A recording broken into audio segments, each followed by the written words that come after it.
알프스나 히말라야 같은 이 험한 설산이 있습니다. 이 설산을 등산하고 등반을 할 때는 혼자 올라가는 경우가 거의 없고요. 항상 이 전문 등반 대원들이 함께 팀을 짜서 올라가게 됩니다. 근데 이 등반 대원들이 올라갈 때 하나의 밧줄, 로프로 서로의 몸을 다 이어서 연결을 해서 묶고 그 다음에 이제 등반을 하게 된다라고 합니다.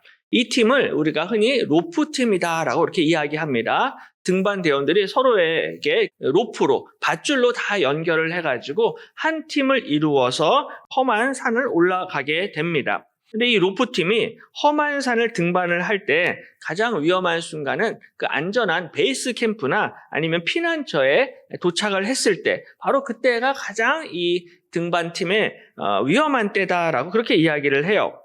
왜냐하면 먼저 도착한 선발대원이 있는데요. 이 선발대원이 나는 이제 도착했으니까 끝났다라고 생각을 하고서는 거기서 이제 로프를 풀어버리거나 아니면 줄을 당겨주지 않으면은 뒤에 따라오는 후발대 대원들이 올라오지 못할 수도 있다는 것입니다. 눈보라가 세차게 치거나 아니면은 그 빙하에 갈라진 틈, 크레바스라고 하는 이 후발 대원들이 거기에 고립이 되어서 심하면은 목숨까지 잃어버릴 수 있다라고 합니다.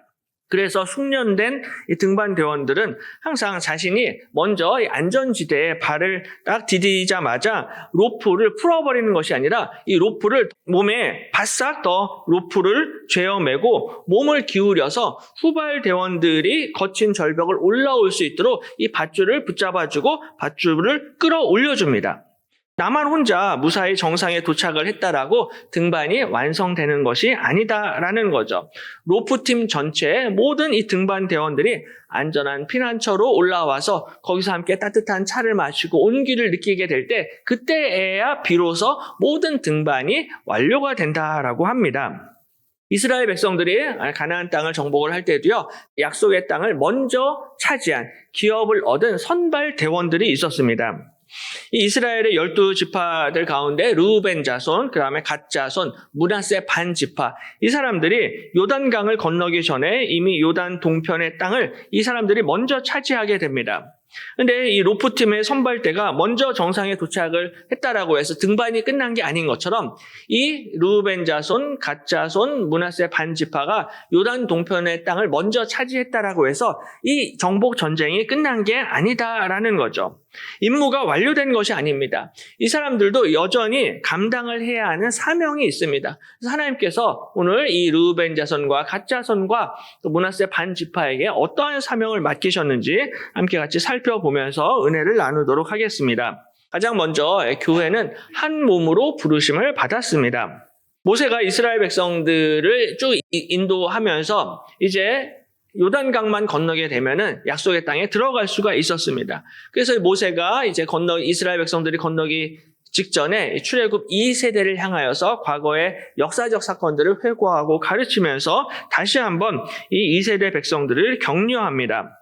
그래서 에서의 자손과 암몬 족속, 모압 족속과 싸우지 말고 다투지 말라. 왜냐하면 하나님이 그들에게도 땅을 주셨다라고 이야기하면서 그들에게도 하나님이 땅을 주시고 기업을 주셨다라면은 약속의 자녀들인 너희들은 말할 것도 없다. 그러니까 너희를 절대로 두려워하지 마라, 무서워하지 말라라고 말씀을 합니다.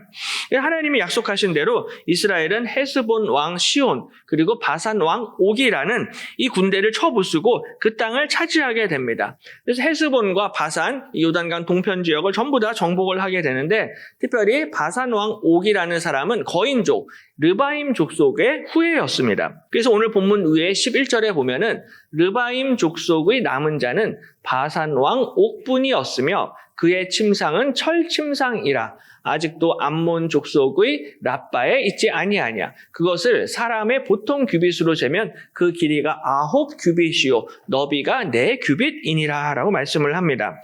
바산 왕 옥이라는 사람이 있었는데요. 이 사람의 침대가 있었습니다. 침상이 있는데 이 쇠로 만든 철로 된 침상이었습니다. 근데 이 침상의 크기가 어마어마합니다. 길이가 9규빗이다 라고 이야기하는데 미터로 환산하면 한 4미터 정도가 됩니다. 폭이 4규빗입니다. 그럼 한 2m 정도가 되는데, 그러니까는 4m가 되는 어마어마한 철침대를 사용했던 거인이 바로 이 바산 왕 옥이었습니다. 이 어마어마한 거인을 근데 이스라엘 백성들이 쳐부수고 죽였다라는 거예요. 그러니까는 이미 요단강을 건너기 전부터 이 어마어마한 거인을 너희가 죽였다라는 거죠. 그래서 가나안 땅에서 너희가 만나게 될 또 다른 거인들, 아낙 자손들도 너희들이 반드시 쳐 죽일 것이고 너희들이 이긴다라는 것입니다. 그러니까 너희들 절대로 두려워하지 말라라고 이미 하나님께서 이스라엘 백성들을 격려하시고 힘을 주십니다. 이스라엘 백성들이 이 헤스본 왕 시온과 바산 왕 옥을 진멸하고 이제 요단강 동편의 땅을 차지를 하게 되는데, 바로 그 땅을 차지한 지파가 르우벤 자손, 갓 자손, 므낫세 반 지파입니다. 제일 왼쪽에 지중해가 있고요. 가운데 이렇게 검정색 선이 요단강입니다. 그래서 이스라엘의 12지파가 요단강 동쪽과 서쪽에 있는데, 요단강 동쪽, 요단강 오른편에 보시면은 빨간색 동그라미 3개를 쳐놨는데, 그게 바로 르우벤 자손, 갓 자손, 므낫세 반 지파를 뜻합니다. 므낫세 반 지파는 절반은 요단강 동쪽에, 또 절반은 요단강 서쪽에 그렇게 자리를 차지를 하게 됩니다. 요단강 동쪽에는 저렇게 르우벤, 갓, 므낫세 지파가 기업을 얻게 됩니다.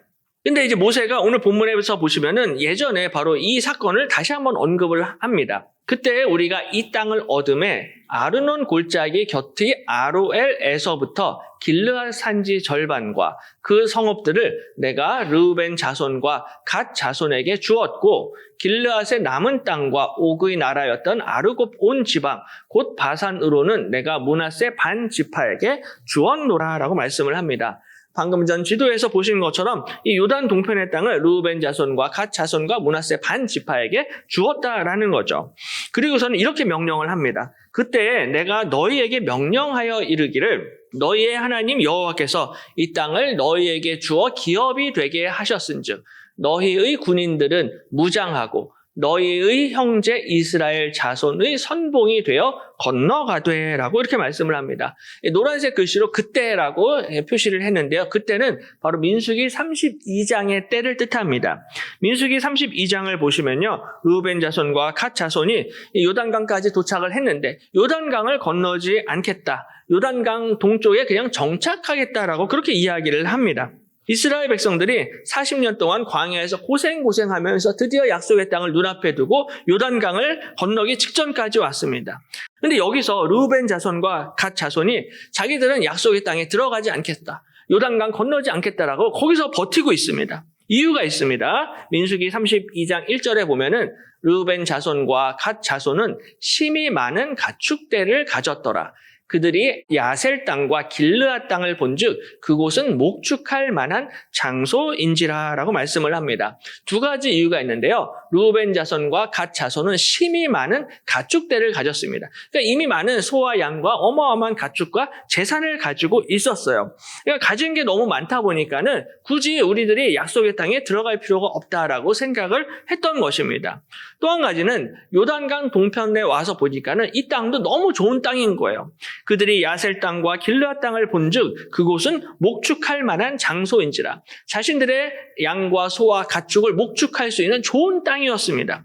그러니까는 이 땅도 지금 너무 좋은데 굳이 우리가 요단강을 건널 필요가 있는가? 굳이 우리가 가나안 땅으로 들어갈 필요가 있는가라고 생각을 한 거예요. 그러니까는 들어가지 않고 우리는 그냥 여기에 남아 있겠습니다. 요단강 동편에 있겠습니다라고 이야기를 하는 거죠. 우리도 종종 하나님이 우리에게, 나에게 복을 주실 때가 있습니다. 나에게 형통한 길로 이렇게 인도를 하실 때가 있어요. 경제적으로도 여유가 생깁니다. 자녀들도 잘 풀려요. 가족 간에도 화목하고 크게 부족한 것이 없습니다. 근데 이렇게 하나님이 복을 주시다 보면요, 어느 순간 나는 영적 전쟁에서 내가 발을 빼고 싶어 할 때가 있습니다. 왜냐하면 이미 내가 복을 많이 받았어요. 이미 내가 얻은 게 많습니다. 받을 복 다 받았기 때문에 여기서 더 이상 믿음의 경주를 달리지 않고 믿음의 경주를 멈추는 거예요. 지금 이 시간에도 우리 유치부 우리 아이들이 여름 성경학교를 진행을 하고 있는데요. 여름 성경학교 유치부 주제가 이번에 믿음의 항해입니다. 예수님을 따라가는 믿음의 항해. 그러니까 하나님께서는 저와 여러분이 믿음의 항해를 가기를 원하십니다. 믿음의 항해, 그 험난한 파도와 바다를 건너서 믿음의 항해로 나아가기를 원하시는 거죠. 근데 하나님께서는 우리가 제주도까지 가기를 원하시는데 여수에서 출발을 해서 잠시 금오도에 들렸는데 금오도가 또 너무 살기 좋은 거예요. 경치도 아름답고 그냥 살기를 좋으니까는 제주도까지 갈 필요가 없겠다. 그냥 금오도에 정착을 해야겠다 생각을 하고서는 그냥 거기에 안주해 버리고 마는 것입니다. 하나님이 이미 우리에게 좋은 땅을 주셨고 복을 많이 주셨기 때문에 부족한 것이 없는데 굳이 내가 힘들게 또다시 배 타고 고생을 할 이유가 없는 거죠. 굳이 내가 모험을 할 필요가 없는 것입니다. 지금까지 충분히 할 만큼 했습니다. 충분히 헌신하고 봉사하고 헌금도 많이 했어요. 이제 남은 인생은 좀 편하게 살고 싶은 것입니다. 남은 인생은 고생하기 싫다는 거예요. 그래서 현 상태에 그냥 안주해 버리는 겁니다. 요단강을 건너지를 않는 거예요. 마태복음 17장을 보시면요. 변화산에서 이 베드로가 예수님의 놀라운 영광을 목격을 합니다. 그때 베드로가 예수께 여쭈어 이르되 주여 우리가 여기 있는 것이 좋사오니 만일 주께서 원하시면 내가 여기서 초막 셋을 짓되 하나는 주님을 위하여 하나는 모세를 위하여 하나는 엘리야를 위하여 하리이다 라고 그렇게 이야기를 합니다. 베드로가 이 변화산에 올라와서 보니까 너무 좋은 거예요. 이 예수님의 영광 가운데 있는 것이 너무나 좋으니까 여기서 집을 3개를 지어서 하나는 예수님 집, 하나는 모세의 집, 하나는 엘리야 집을 지어서 여기서 삽시다 라고 그렇게 이야기를 합니다.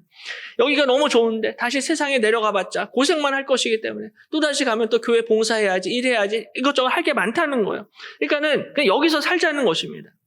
근데 예수님은 이렇게 말씀을 하세요. 내가 너희에게 말하노니 엘리야가 이미 왔으되 사람들이 알지 못하고 임의로 대우하였도다. 인자도 이와 같이 그들에게 고난을 받으리라 하시니라고 말씀을 하십니다.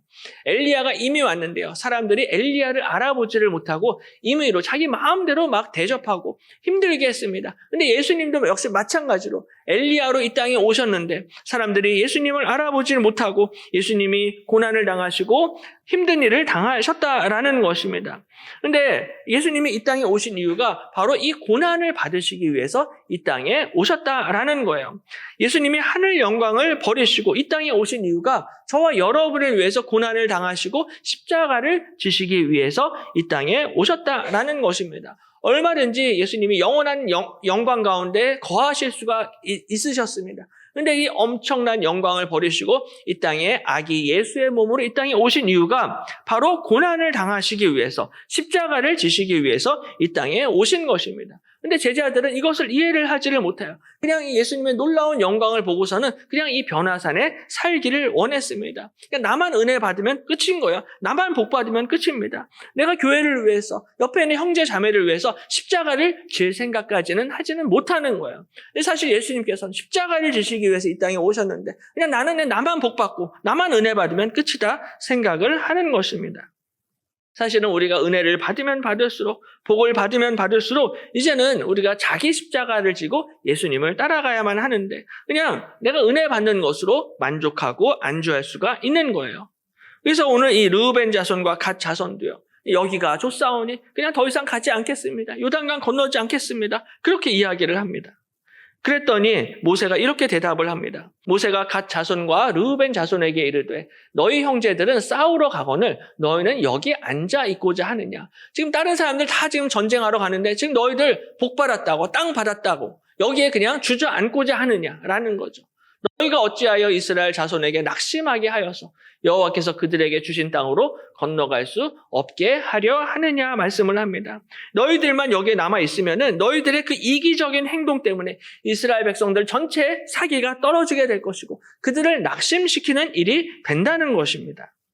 가령 서울의 어떤 교회는요, 고3 수험생을 위한 이 어머니 기도회, 학부모 기도회가 있습니다. 수학능력시험 1년 전부터요, 어머님들이, 특히 수험생 자녀를 둔 이 어머님들이 열심히 매주 모여서 합심 기도, 중보 기도를 합니다.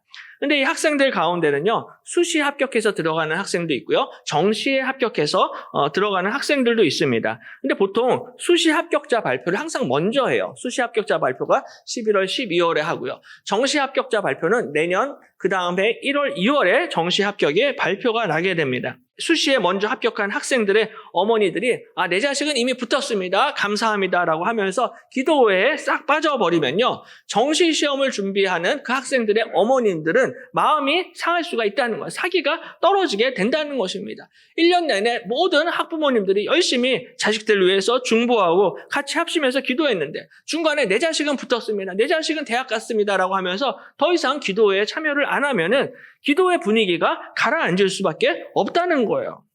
그러니까 내 기도만 이미 응답받았다라고 기도에 빠지면요. 기도의 분위기가 안 좋을 수밖에 없습니다. 내가 응답받았으면 더 감사해서 더 열심히 기도를 해야 되는데 내가 이미 응답받았고 내가 이미 복 받았으니까 나는 더 이상 기도에 안 나가겠습니다.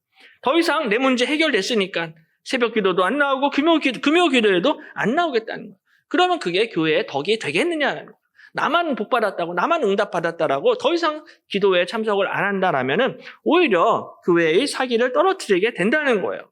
근데 마찬가지로 르우벤 자손과 갓 자손들이 본인들은 이미 땅을 받았다라고 더 이상 싸우지 않겠습니다라고 이야기한다라면은 이것은 과거의 실수를 또다시 반복하는 거다라고 그렇게 말씀을 합니다. 너희 조상들도 내가 가데스 바네아에서 그 땅을 보라고 보냈을 때 그리하였었나니 그들이 에스골 골짜기에 올라가서 그 땅을 보고 이스라엘 자손을 낙심하게 하여서 여호와께서 그들에게 주신 땅으로 갈 수 없게 하였었느니라 라고 말씀을 합니다. 이게 예전에 똑같은 사건, 비슷한 사건이 있었는데요. 민수기 13장에 가데스 바네아에서 모세가 정탐꾼을 보냅니다. 근데 아시는 것처럼 그중에 10명의 정탐꾼들이 그 땅의 아낙 자손을 보고 승리가 불가능하다라고 보고합니다. 근데 이 부정적인 이야기를 듣고 이스라엘 백성들이 전부 다 낙심합니다. 포기하고 하나님의 명령에 불순종하게 됩니다. 그래서 그 땅으로 들어가지를 못하고 40년간 광야에서 방황하게 되고 그 20세 이상의 군인들은 전부 다 광야에서 멸망을 하고 죽었습니다. 그러니까 이 과거의 사건이 있었기 때문에 오늘 모세가 르우벤 자손과 갓 자손에게 강력하게 경고하는 거예요. 보라, 너희는 너희의 조상의 대를 이어 일어난 죄인의 무리로서 이스라엘을 향하신 여호와의 노를 더욱 심하게 하는도다. 너희가 만일 돌이켜 여호와를 떠나면 여호와께서 다시 이 백성을 광야에 버리시리니 그리하면 너희가 이 모든 백성을 멸망시키리라 라고 말씀을 합니다. 모세는 이 갓 자손과 르우벤 자손이 바로 너희들 조상의 대를 이어서 너희들 지금 죄인의 짓을 하고 있다. 너희들이 죄인의 무리다라고 이렇게 규정을 하고 있습니다. 요단 동편 땅을 차지했다라고 너희들이 여기서 멈추게 되면은 다른 이스라엘 백성들의 사기가 떨어지게 된다는 거예요. 그들의 사기가 떨어져서 낙심해서 불순종하게 되면은 또 이스라엘 백성들이 이 광야에서 또 멸망을 하게 된다는 것입니다. 그러니까 모세 입장에서는 예전에 자신이 정탐꾼들을 보냈는데 이 10명의 정탐꾼들의 그 부정적인 말 때문에 이스라엘 백성 전체가 낙심하고 포기했던 뼈아픈 기억이 있었습니다. 그러니까 중간에 항상 이렇게 교회 일을 하거나 행사를 할 때도 중간에 김 빠지는 말을 하는 분들이 계세요. 부정적인 말을 하는 사람. 이런 사람들 때문에 38년간 이스라엘 백성들이 광야에서 그렇게 고생했다는 것입니다. 그런데 지금 이제 가나안 땅을 코앞에 두고서는 너희를 또다시 이렇게 백성들의 사기, 교회의 사기를 떨어뜨릴 수 있느냐라는 거죠. 그래서 모세가 강하게 경고합니다. 모세의 경고를 듣고 르우벤 자손과 갓 자손이 요단강을 건너기로 결정을 합니다. 그래서 우리가 요단강을 건너서 이스라엘 백성들을 위해서 선봉에 서서 싸우겠습니다. 앞장서서 싸우겠습니다. 약속을 하고 결국 이 요단 동편의 땅을 차지하게 됩니다. 이처럼 하나님께서는 이스라엘 백성들을 하나의 로프팀으로 그렇게 부르셨어요. 르우벤 자손과 갓 자손에게 로프팀의 사명을 주시는 것입니다. 너희들 땅 차지했다라고 해서 절대로 밧줄, 로프를 풀지 말라는 거예요. 너희의 형제들이 요단강을 건너 안식에 들어올 때까지 너희들이 앞장서서 그 줄을 잡아줘야 된다는 거예요. 너희들 복받았다고, 응답받았다라고 여기서 밧줄 풀지 말라는 것입니다. 너희들이 감당해야 할 사명이 있다는 거예요. 이스라엘뿐만이 아니라 우리 교회도 역시 예수님의 피로 맺어진 하나의 영적인 로프팀입니다. 그래서 먼저 은혜 받은 사람들이 항상 로프를 잡아줘야만 돼요. 잡아주고 뒤에 오는 사람들을 위해서 끌어줘야만 한다는 것입니다. 뒤따라오는 형제 자매들을 이끌어주고 도와주고 배려해 줄 수 있어야 된다는 거예요. 나만 이미 복받았다고, 나만 이미 여유가 있다라고 내가 지금 여기서 로프를 피고 나 혼자만 쉬고 있을 수 없다는 것입니다. 우리 교회의 자랑거리 중에 하나는 구역장 회장님들이 좋으신 분들이 너무나 많습니다. 근데 특별히 80세가 넘으셔도 여전히 구역장 회장으로 섬기시는 우리 많은 분들이 계십니다. 전도부도 마찬가지죠. 80세가 넘으신 많은 권사님들이 화요일마다 비가 오나 눈이 오나 전도지 들고요. 노방전도 열심히 하고 계십니다. 이분들은 그렇게 연세가 있으시지만 우리 교회를 위해서, 다음 세대를 위해서 끝까지 이 영적인 밧줄, 영적인 로프를 풀지 않으시고 계시는 거예요. 끝까지 우리를 붙잡아 주시고 우리를 이 밧줄로 끌어주시는 믿음의 선배들이 우리 제일교회의 큰 자랑입니다. 내 옆에 여전히 시험과 고난의 절벽에서 계속해서 고난 가운데 있는 많은 형제 자매들이 있습니다. 우리가 옆에 있는 그 힘들어하는, 분투하는 형제 자매들을 위해서 우리가 함께 섬기고 기도하게 될 때 하나님께서 우리 여수 제일교회를 든든히 세워주실 줄로 믿습니다. 아직 여기까지 왔다라고 지금 여기서 로프를 풀 때가 아니다라는 거예요. 더 강하게 로프를 쥐어매고 붙잡고 끌어올려 주어야 한다는 것입니다. 또 한 가지는요, 교회는 그리스도의 몸입니다. 우리가 한 몸 공동체인데요. 특별히 그냥 몸이 아니라 저와 여러분은 예수 그리스도의 몸에 속한 하나의 각 지체라는 사실이죠. 예수님의 몸에 붙어있는 지체입니다. 민수기 32장에서는 모세가 이 르우벤 자손과 갓 자손에게 굉장히 강하게 책망을 하고 경고했는데요. 오늘 본문인 이 신명기 3장을 보시면요, 모세의 톤이 많이 달라집니다. 신명기 3장에서는 이 르우벤 자손과 갓 자손을 막 혼내는 것이 아니라 오히려 그들을 막 격려하고 희망의 메시지를 선포합니다. 왜냐하면 모세가 이 요단 동편의 땅도 하나님이 우리에게 주신 땅이다라는 것을 깨닫게 됩니다. 오늘 신명기 2장에 보면요, 헤스본 왕 시온이 우리가 통과하기를 허락하지 아니하였으니 이는 내 하나님 여호와께서 그를 내 손에 넘기시려고 그의 성품을 완강하게 하셨고 그의 마음을 완고하게 하셨음이 오늘날과 같으니라. 그때 여호와께서 내게 이르시되 내가 이제 시온과 그의 땅을 내게 넘기노니 너는 이제부터 그의 땅을 차지하여 기업으로 삼으라 하시더니 말씀을 합니다. 하나님이 이스라엘에게 시온과 그의 땅, 요단강 동편의 땅입니다. 이 땅을 너한테 넘기노니 너는 그의 땅을 차지하여 기업으로 삼으라. 그러니까 하나님이 예정하신 것은 요단 서쪽의 땅뿐만이 아니라 요단 동쪽의 땅도 하나님이 이스라엘에게 선물로 주신다라는 거예요. 그전까지 모세는 항상 요단강을 건너야만 된다고 생각을 했어요. 요단강 건너서 서쪽이 하나님이 주신 땅이다라고 생각을 했는데 하나님이 말씀하시기를 요단강 동쪽의 땅, 요단강 동쪽의 땅도 내가 너희에게 주겠다. 시온의 땅도 너희에게 주겠다라고 말씀을 하시는 것입니다. 그러니까 이 사실을 깨닫고 나가서는 모세가 이 땅도 하나님이 우리에게 주시는 땅이구나 라는 것을 알게 되었고 그때 내가 너희에게 명령하여 이르기를 너희의 하나님 여호와께서 이 땅을 너희에게 주어 기업이 되게 하셨은즉 너희의 군인들은 무장하고 너희의 형제 이스라엘 자손의 선봉이 되어 건너가되라고 말씀을 합니다.